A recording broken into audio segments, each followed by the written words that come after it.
Hi friends, welcome to this video. तो आज की इस वीडियो में मैं आपको एक ऐसी फैमिली के बारे में बताऊंगा जिसने इजराइल को बनाने में सिर्फ मदद ही नहीं की बल्कि इसके साथ साथ अपने बैंकिंग सेक्टर को फैलाया और यूरोप की इकॉनमी को भी चलाया। जी हाँ, इस फैमिली का नाम है रॉथस्चाइल्ड फैमिली। तो चलते हैं इसकी हिस्ट्री के बारे में जानते हैं और ये जानते हैं कि ये किस तरीके से इतना ज़्यादा इन्फ्लुएंस कर पाई यूरोप को। तो इसकी हिस्ट्री में जब आप जाएंगे तो तकरीबन 300 ईयर्स से भी ज़्यादा का अरसा इनको हो चुका है बैंकिंग सेक्टर में as well as multiple companies में एज एन इन्वेस्टर। इस पूरी फैमिली का जो उरूज जो राइज स्टार्ट होता है वो 18th सेंचुरी से होता है, जब इनके यहाँ एक बंदा जिसका नाम था मेयर एम्शल रॉथस्चाइल्ड। मैं पूरा नाम नहीं लूँगा पूरी वीडियो में, जस्ट मेयर कहूँगा तो आप समझ जाएगा कि मैं किस शख्स की बात कर रहा हूँ। तो मेयर जो थे वो एज अ बैंकर फ्रैंकफर्ट में रहते थे। फ्रैंकफर्ट जो था वो उस टाइम जर्मनी का हिस्सा नहीं था बल्कि अब जर्मनी का हिस्सा है। उस टाइम वो एज अ फ्री स्टेट था। तो उस टाइम ये और इनके फादर एज अ बैंकर काम करते थे फ्रैंकफर्ट में। अब मैं एक चीज़ बताता हूँ कि फ्रैंकफर्ट जो था उस टाइम उधर 3000 जूइश पीपल रहते थे। जी हाँ, 3000 जूइश पीपल। लेकिन उनकी ज़िंदगी जो थी वो इतनी दुश्वार थी। फॉर एग्जाम्पल उनको ये कह दिया गया था कि आप जो है दो बंदों का ग्रुप बनाकर बाहर नहीं निकल सकते। जूइश पीपल रात में नहीं निकल सकते थे और ना ही क्रिश्चियन कोई त्यौहार चल रहा है तो उधर भी नहीं निकल सकते थे, उनका आना ममनू था बाहर उस टाइम पे। तो इस दुश्वार भरी जिंदगी में ये भी सफ़र कर रहे थे ये रॉथस्चाइल्ड फैमिली। तो फिर क्या होता है, एक और मेयर के ऊपर एक और अजीब एक ट्रेजेडी ये हो जाती है कि उनके जो फादर और मदर है उनकी डेथ हो जाती है। तो अचानक से सारे घर तो बड़ा था, फैमिली बड़ी थी, तो उस सारे घर की रिस्पॉन्सिबिलिटी उन्हीं के कंधों पे आ जाती है। तो जो उनके फादर का जो कारोबार था, उनके फादर जो थे वो सिल्क का कपड़ों का कारोबार और एक्सचेंज करेंसी का कारोबार करते थे। तो मेयर क्या करते हैं, उसी कारोबार को स्टार्ट कर देते, लेकिन ये क्या है उसमें दुश्वारी हो रही थी उनकी। क्यों? क्योंकि जो फ्रैंकफर्ट था उधर जूइश पीपल को इतना ज़्यादा अच्छे से ट्रीट करने की भी इजाज़त नहीं थी और अच्छा नहीं समझा जाता था उस टाइम पर। तो क्या होता है, इनकी पूरी फैमिली इनको मॉर्गन सॉरी मैं गलत बता रहा हूँ, उनका नाम था साइमन वुल्फ ओपनहाइमर। जी हाँ, ओपनहाइमर। ये ओपनहाइमर वही है जिनके ख़ानदान में आगे चलकर एक और ओपनहाइमर पैदा होता है जिसने एटम बम बनाने में अमेरिका की मदद की। जी हाँ, ये वही ओपनहाइमर वाली फैमिली है। तो ओपनहाइमर क्या है, बेचते हैं किस लिए? क्योंकि वो उस टाइम पर बहुत बड़े बैंकर थे और वो बारीकियाँ सीखने गए थे बैंकिंग सेक्टर की। तो उस टाइम पर एक चीज़ थी कि जो भी बादशाह और जो प्रिंसेस थे वो रेयर कॉइन्स की जो है बहुत ज़्यादा ट्रेड करते थे। अगर आपने ट्रेड करनी है रेयर कॉइन्स की तो सबसे ज़्यादा मुनाफा का होगा बादशाह प्रिंस वाले सेक्टर में, क्योंकि उनके यहाँ बहुत ज़्यादा ट्रेड और मुनाफा ज़्यादा होगा। तो एक और चीज़ थी कि जो भी जूइश पीपल उनके साथ ट्रेड करता है तो उनको एक लक़ब दिया जाता है जिसको कहते हैं कोड जूइश। उस टाइम तक मेयर को ये लक़ब नहीं मिला था, सही है। तो ये सारी बारीकियां सीखने के बाद 1763 में जब उनकी एज 19 थी, सिर्फ 19 साल, वो फ्रैंकफर्ट दोबारा आते हैं और अपने जो फादर का कारोबार था वो दोबारा स्टार्ट करते हैं और इसमें एक्सचेंज करेंसी की दोबारा स्टार्ट करते हैं कारोबार और इसमें रेयर कॉइन्स का कारोबार दोबारा स्टार्ट करते हैं। वो रेयर कॉइन्स के क्या बनते हैं? मैनेजर। भाई मैं रेयर कॉइन्स संभालूंगा सबसे ज़्यादा क्योंकि मैंने सबसे ज़्यादा सीखा है। तो उस टाइम पर उनका एक कस्टमर जो उनके फादर का भी कस्टमर था वो इनका बहुत ज़्यादा इंपॉर्टेंट कस्टमर बन जाता है। वो क्यों? क्योंकि मेयर जो थे वो उनको पता था कि अगर इस कस्टमर के साथ मैंने रिलेशन अच्छा बना लिया तो वो जो लक़ब है, वो खिताब है कोड जूश का, वो मुझे मिल जाएगा। और ये जो कस्टमर थे इनका नाम था प्रिंस विलम। जी हाँ, ये एक प्रिंस थे। होता भी यही है। ये जब बिजनेस रिलेशन आगे बढ़ता है तो प्रिंस विलम खुश होकर मेयर को कोड जूश का खिताब दे देते हैं। तो होता क्या है कि बाद में इन्होंने एक लेडी से शादी की जिसका नाम था गुटिल स्नैपर। आफ्टर द मैरिज इनके यहाँ 10 बच्चों की पैदाइश होती है। जी हाँ, 10 बच्चे और 5 लड़के 5 लड़कियाँ। जी हाँ। तो मेरे का ये मानना था कि जितनी भी वेल्थ मैं कमाऊँगा ये मेरी फैमिली के अंदर ही ग्रो होनी चाहिए। ऐसा मैं क्यों कह रहा हूँ? क्योंकि 1824 से लेकर 1877 तक क्या होता है, इनमें जितनी भी शादियाँ होती है इस फैमिली में वो आपस में कज़न्स में होती हैं।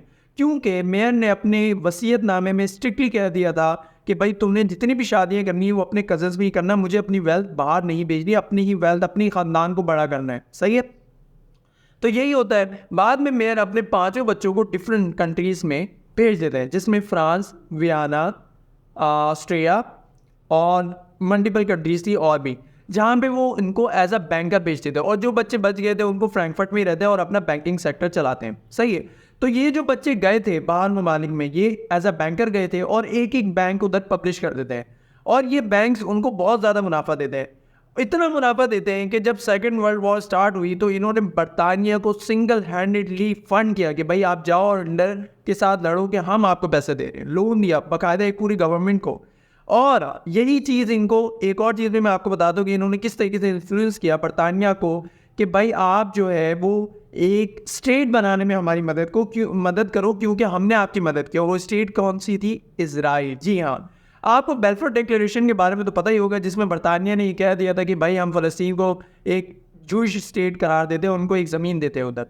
वो जिस बंदे को लिखा गया था वो फॉरेन सेक्रेटरी था, सही है, फॉरेन सेक्रेटरी बरतानिया, मतलब वो जिसने लिखा था वो फॉरेन सेक्रेटरी था बरतानिया का। और जिस बंदे को दिया गया था वो लेटर लिख के, वो ग्रैंड सन थे किसके? मेयर के। जी हाँ, वो रॉथस्चाइल्ड फैमिली का ही बंदा था। और ये बहुत ज़्यादा एक्टिविस्ट थे कि भाई किसी तरीके से इजराइल स्टेट बन जाए। इन्होंने हेल्प की इजराइल बनने के बाद, उधर ज़मीनें और उनको पानी का इंतज़ाम का घर वगैरह सब चीज़ करके दिए इन्होंने। तो ये सारी चीज़ें तो इन्होंने कर ली। अब बात कर लेते हैं कि अब इस फैमिली मतलब कि आफ्टर द वॉर सारी चीज़ें हो गई, तो आफ्टर द वॉर तो हो गया, इनका इतना ज़्यादा खर्चा भी कर दिया, सब चीज़ें कर दी। अब इस सिनेरियो में, अब करंट सिनेरियो 2022 और 2000 का जो पूरा एरा है, इसमें ये फैमिली कितनी ताकतवर है, ये आप इन्फ्लुएंस किसी को कर भी सकती है? नहीं। तो इसका जवाब सिंपल है, नो, नहीं, अब नहीं। इसके पीछे राज ये है कि ये जो बैंकिंग सेक्टर चलाते थे उसका मॉडल कुछ इस तरीके से था कि वो प्राइवेट चलाते थे और वो बड़े ख़ानदान से चलाते थे। फॉर एग्जांपल कोई आम आदमी, मेरा या आप जैसे कोई मिडिल क्लास है, वो जाके उधर कोई भी अकाउंट नहीं खोल सकता था और इनकी भी जितनी भी ट्रांजेक्शन होती थी बहुत ज़्यादा प्राइवेट होती थी। लेकिन आपको पता है जब 19 सेंचुरी से आगे आप निकल जाए तो जो अमेरिकन मतलब बैंकिंग सेक्टर था, दूसरी फैमिलीज का डायनेस्टी जो चली, जैसे JP मॉर्गन, इन्होंने क्या किया, नए बैंक स्टार्ट किया और ये नया मॉडल फुल ओपन था। मतलब मैं आप जैसे बंदे, मेरे और आप जैसे बंदे कोई भी जाके कोई भी अकाउंट खुलवा सकते थे, तो कोई भी ट्रांजेक्शन प्राइवेट नहीं होती थी, सही है। तो इसी बैंकिंग सेक्टर की वजह से मतलब ये वाला जो नया मॉडल था इसने ओवरटेक कर लिया इस पुराने मॉडल को। एक टाइम तक इस फैमिली ने बहुत ज़्यादा कमाया, मतलब पूरे वर्ल्ड की इकॉनमी को आप कह सकते हैं कि चला भी, क्योंकि उस टाइम की सुपर पावर को भी चला लिया इन्होंने, तो पूरी वर्ल्ड की इकॉनमी को तो चला ही सकते थे।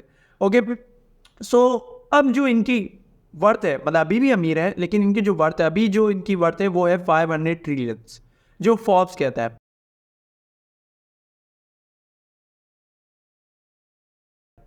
तो इनके बैंक्स का क्या हुआ? इनके बैंक जो है वो कुछ हिटलर के ज़माने में जो ऑस्ट्रेलिया में थे और कुछ मतलब जर्मनी की उस रियासतों में थे जहाँ पे हिटलर का जोर था, उन्होंने बंद करवा दिए। कुछ जो थे वो यूनाइट हो गए, सही है। तो इनके कुछ जो बैंक्स हैं वो अभी भी हैं, मतलब आप जाएंगे लंदन में तो अभी भी है, उनकी कंपनी चलती भी है जो कि उसी मॉडल में।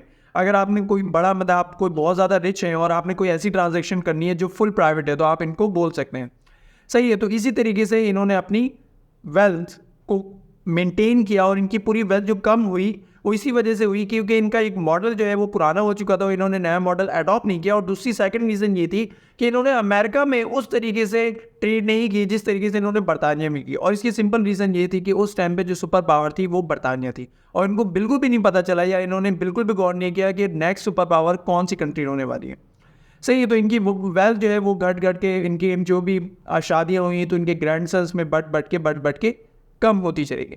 अब सूरत हाल ये है कि ये फैमिली अब किसी तरीके से भी इन्फ्लुएंस नहीं कर सकती किसी भी गवर्नमेंट को कि भाई किसी तरीके से एक नया स्टेट बना दिया जाए या दुनिया के नक्शे पे कोई एक नई चीज़ दे दी जाए, क्योंकि इन्होंने ऑलरेडी कर दिया है इसराइल को बनाने में हेल्प करके।